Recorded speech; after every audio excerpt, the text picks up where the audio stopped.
So it's been one hell of a month with some great endings to the month, but some sadness in there as well, which I'll come on to a little bit later. Always to share with you at my strategic review what I've learned over the course of the month, and hopefully you can learn from what I've learned and apply it into your own business yourself. So first of all, I had a great event the last 2 days of March where I was speaking at the Najahi Cha-Ching event. If you were there, you would have experienced the energy, and the experience was just phenomenal. Earlier on in the month, I had the opportunity to speak at the Homeowners Direct event as well, and that went really well too. So big shout out to Orpha and to Cecilia for putting those on and hosting me. Thank you very much indeed. So my kind of like 3 or 4 points that I picked up over the course of the month. Number one, companies that are paying for leads that they're not converting into sales. And there's many companies out there either that are paying through property portals for leads, or they're using SEO or pay-per-click type approaches where they're paying lots of money for leads. For me, that's really smart in business if your leads convert into sales and sales create revenue.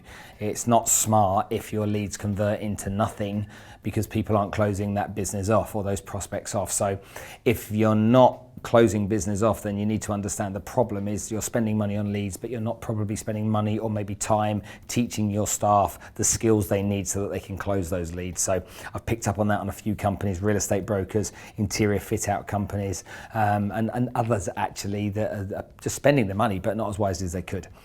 There's still this inherent fear of social media I see by many different age groups as well, which is one that really stuck out for me. You know, older people are assumed not to understand social media as much as the youngsters, but I was at a company the other day and I was presenting to about 30 people of an average age of between 25 and 35, let's say, and I asked them all, I said, take a photograph of me right now and post that photograph onto Instagram stories.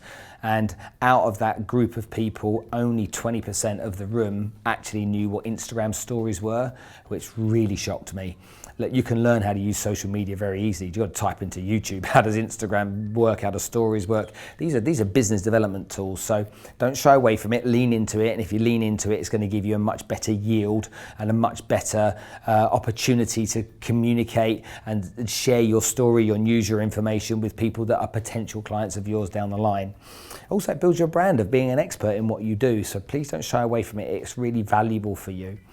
On top of that, I think really finish what you start is as a message for the whole month. You know, it's a message for life anyway, but time and time again do I see that the people are starting stuff. You know, they're paying to learn a course, they're paying to learn a language, a business skill or something, but then they're learning it, they're learning the theory, but they're not applying it into business. They're not taking that step, you know, whether it's learning to do a podcast and then starting a podcast, or learning to do a Facebook Live, or learning to, you know, speak another language, learn a trading skill or something.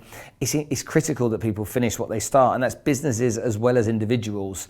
There's no point just keep talking about it. There's no point having the theory of everything and the action of nothing. To me, that just seems bonkers. So please focus on finishing what you start. On top of that, what have I learned? I think I just want to shout out right now, actually, just before I finish, because there's a guy called Joe Woodhouse who's got on Facebook something called Family Wealth 101. And he is a student of mine and has been through the university, developed his skills, now produces content on a regular basis. And he literally has produced some phenomenal content over recent time, culminating in his latest video about Mother's Day, where he talks about the pain and the struggles that he went through with his wife to try and conceive a baby. Yeah, a very touching video, but more importantly, a very well put together and well thought out video too.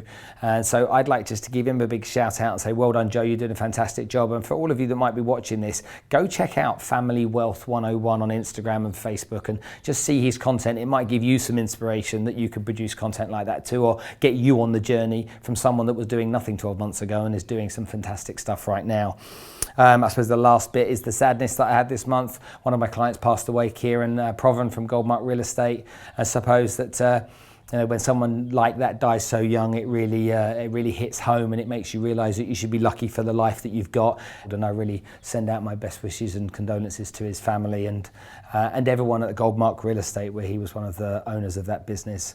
So for all of you, for the month of April, please make sure that you carpe diem, seize the day, make sure you live every day to the fullest, make sure you give your best every day, make sure you follow through, and in final, finish what you start. Have a great month.